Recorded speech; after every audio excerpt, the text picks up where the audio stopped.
Yo hacía una pregunta antes de la pausa.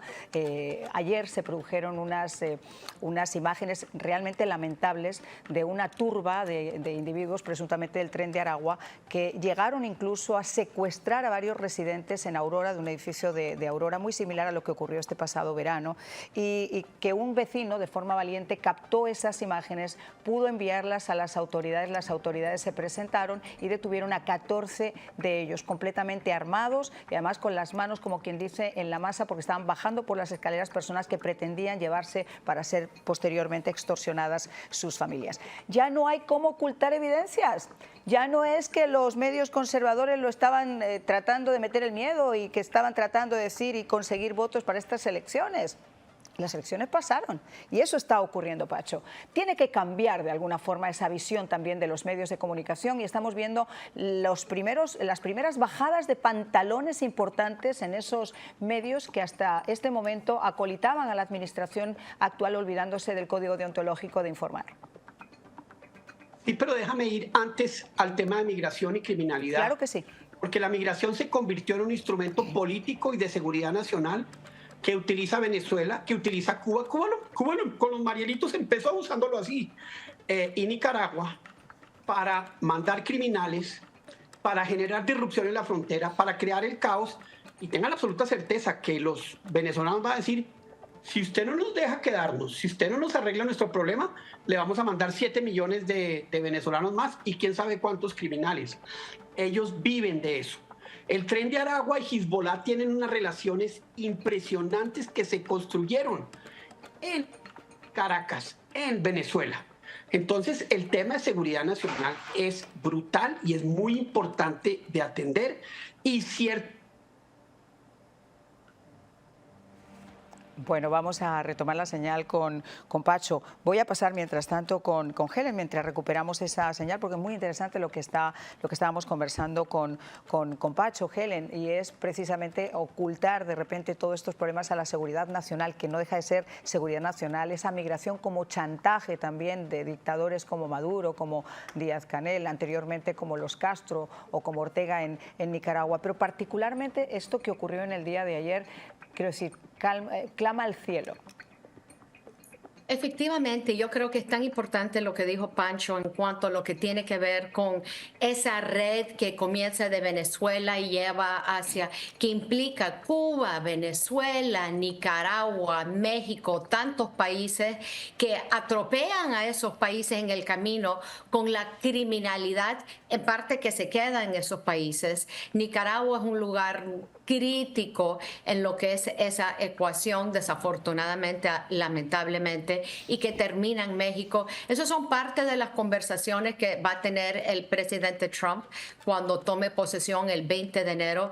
Pero yo creo que también cuando hablamos del Tren de Aragua y lo que pasó precisamente, eso que hablabas ayer, ¿te acuerdas con un debate, una entrevista que tuvo el precandidato, el candidato a la vicepresidencia, ahora vicepresidente electo, J.D. Vance, con una de las cadenas nacionales, cuando la periodista le critica porque él está criticando esto mismo? Y él dice, no, solo son 5 edificios que han sido tomados como si no hubiera por sido Tren de nada. Aragua.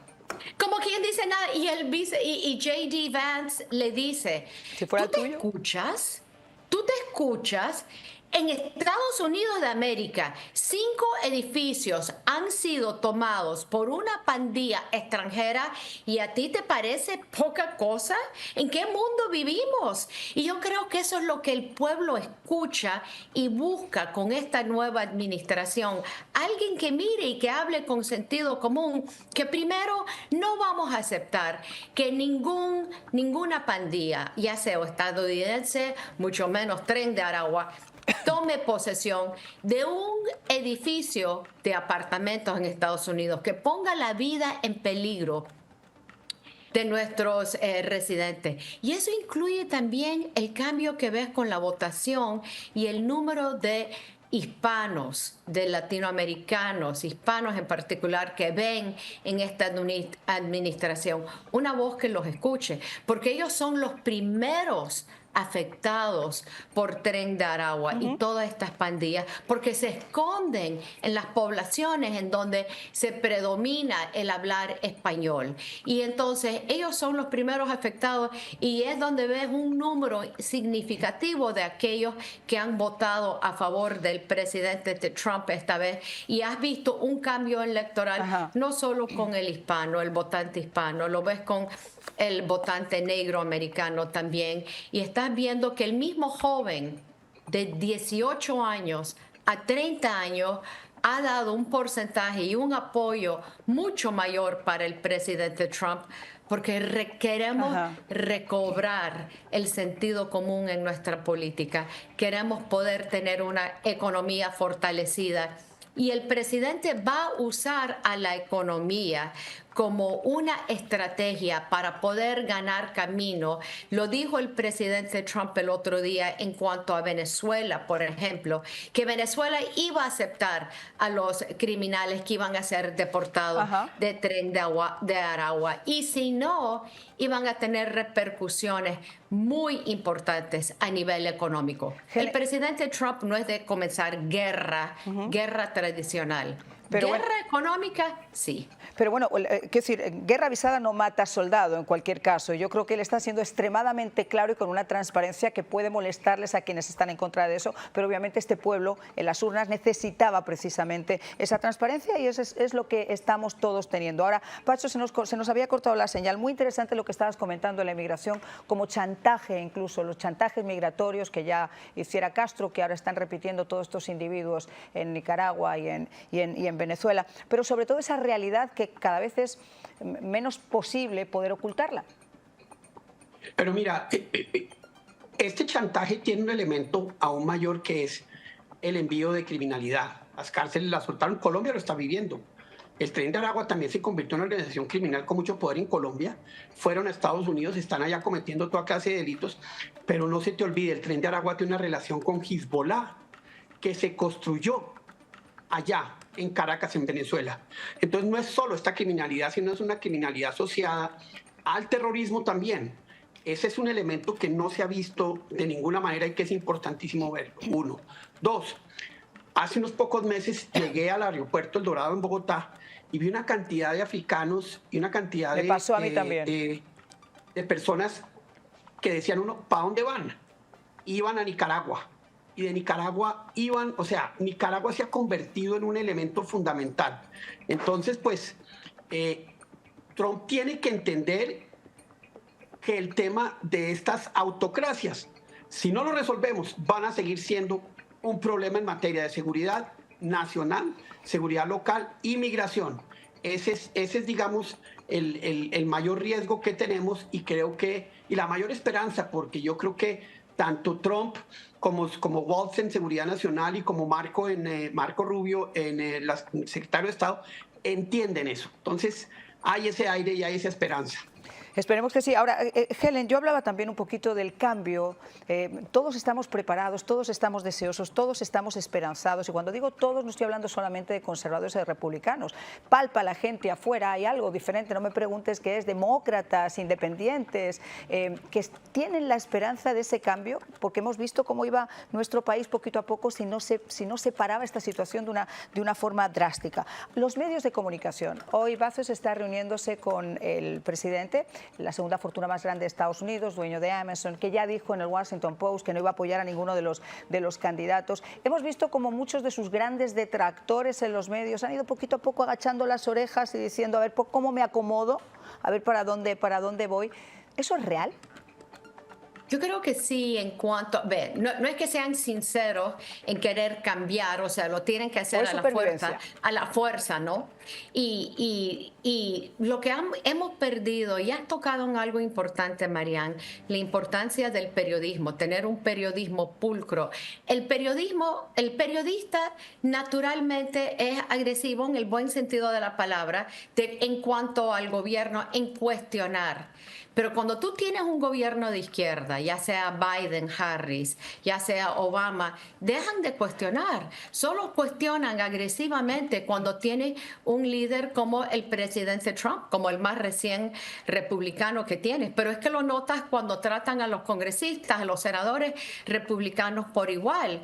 Y yo creo que esa tensión que debería de existir entre la prensa y el gobierno y las autoridades no existe cuando están ideológicamente de acuerdo. Lo que hizo la prensa con Hunter Biden, con la computadora, con la censura abierta. Mira, si no hubiera sido porque Elon Musk compra Twitter y la convierte en X, no tendríamos la libertad de expresión que tenemos hoy en día. Yo no estoy segura que el presidente Trump hubiese podido haber ganado. Y yo no sé cómo puede sobrevivir una democracia si no tenemos una prensa libre, pero una prensa responsable también. Si tú quieres ser vocero de un partido, dilo abiertamente y hazlo abiertamente. Puedes tener tu opinión, pero la prensa también juega un papel muy importante en cuanto a la democracia de informar. En un periódico tradicional tiene páginas de opinión, editoriales, articulistas que ponen su punto de vista, pero después tiene páginas que deberían de informar y formar.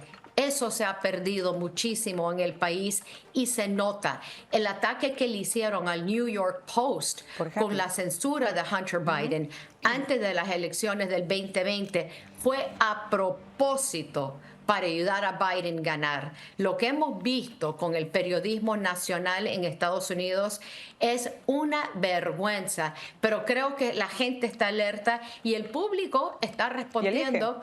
Y ya ves las consecuencias con varios medios que están haciendo cambios que consideran necesarios para tener televidentes y lectores. Porque aquí hay una cosa, mira, yo llevo 30 años en este país. Yo nunca jamás me había visto en la necesidad de tener que sacar la cara y poner sobre la mesa todas esas cosas que esos medios no comentaban. Es decir, a mí no me paga el Partido Republicano.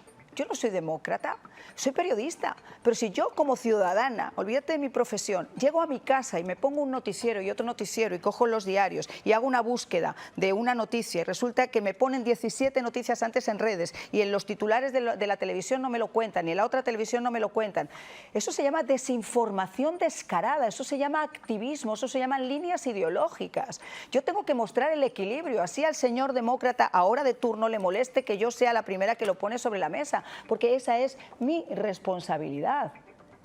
Y no lo hemos visto. Tú has dicho, por ejemplo, de la computadora de Hunter Biden, la investigación federal, la persecución que se ha hecho a un oponente político, lo que estaba ocurriendo con la situación neurológica de un presidente que se negó hasta que ya no pudieron más. O sea, eso, señores, a todas luces, donde quieran, en cualquier parte del mundo, se llama desinformación. Pacho, volvemos otra vez a la esperanza. No queremos seguir hablando de todo esto. Grandes apuestas ha hecho el presidente Donald Trump dentro de su gabinete y yo creo que una de las que más expectativa ha causado, incluso para nosotros, o yo creo que más para nosotros los hispanos, ha sido el de Marco Rubio. Y ese cambio que se puede perfilar en la política con América Latina y estos regímenes dictatoriales, ¿cómo se ve desde afuera? Pues mire, no solo lo de Marco, lo de Waltz es muy importante porque lo que ha pasado en los últimos años es que, especialmente en la administración Biden, la política exterior la manejaba la Casa Blanca con América Latina el señor Juan González. Y fue un desastre, consolidó 3 dictaduras, el narcotráfico más peor que nunca, la migración horrible, mucho. Uno quiere hacer una radiografía de qué no debe hacer un gobierno con una región, debe mostrar lo que el señor Biden hizo en América Latina para que entendamos el desastre. Entonces, el Departamento de Estado no existió, nunca existió en estos 4 años, no existe. Entonces, ahorita sí vamos a tener una coordinación NSC, Departamento de Estado, que es muy importante. Ambos de la Florida, ambos conocedores de los problemas de América Latina porque los viven. Porque yo creo que el único estado que tiene como en su cabeza América Latina en su integridad es la Florida. Porque todo aquel que sale corriendo de América Latina por problemas de seguridad, por problemas ideológicos, va a la Florida y allá aterriza el argentino, el mexicano, el brasilero, el colombiano, el boliviano, el ecuatoriano, todos. Entonces entienden esta realidad. Y entienden también que esta realidad, primero, es una amenaza a la seguridad nacional de Estados Unidos. Segundo, es una amenaza a la democracia y a la libertad. Tercero, juegan en un eje donde están Rusia, China e Irán incluidos. Estos países trabajan con ellos y por lo tanto creo que por fin, después de muchos años, ese desdén con el que se miraba a América Latina, venga a ver en qué podemos ayudar a estos jovencitos, más o menos así era, se va a acabar y van a entender que podemos ser los grandes aliados, que tenemos que ser los grandes defensores de la libertad y la democracia, que tenemos que estar en esa pelea entre Occidente y autoritarismo, Occidente, libertad y democracia, y autoritarismo y dictadura, que es lo que representan estos otros países. Hoy usted veía que Maduro dice, 36 países van a venir a mi posesión, mire la lista. China, Rusia, Uganda, Corea del Norte. Burundi.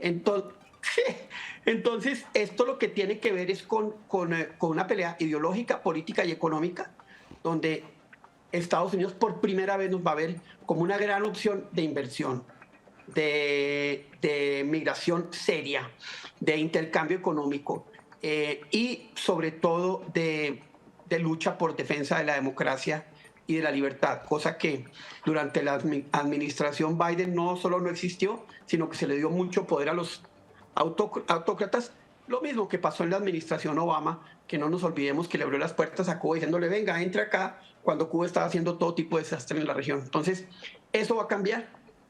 Adiós, gracias. Y eso es lo que la gente siente, y siente como un aire fresco que se ve y se toca y se percibe en Washington, en Nueva York y en Miami, que fueron los 3 sitios que estuve y de donde acabo de llegar. Vamos a hacer una breve pausa. Seguimos con nuestros invitados. Número de teléfono, por favor, denos su opinión, que como siempre les digo, cuenta de buena fuente. Vamos a regresar y vamos a hablar